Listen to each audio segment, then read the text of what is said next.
কি জিনিস ওটা? টসটা মারেন তো, ওদিকে টসটা মারেন।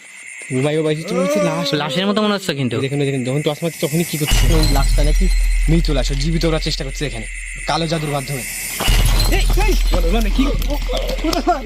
চল রেহান ভাই, ভাই ওই শয়তানটা কিছু একটা করছো এখান থেকে।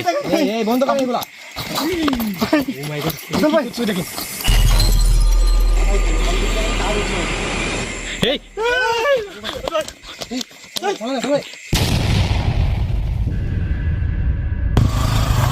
রেহান ভাই ওই এসে ওই পিছনে থাকে গেছে, গাড়িটা খুললি দেন, গাড়িটা খুললি দেন। হ্যাঁ হ্যাঁ, এ সালমান ভাই গাড়ি খুললি দেন, ওই যে গাড়ি খুললি দেন দ্রুত। ওই যে আগুন জ্বলতেছে ওখানে। হ্যাঁ ওইখানে এসে কালো দাঁড়া করতেছে সম্ভবত। ওই রাস্তার মোড়ে।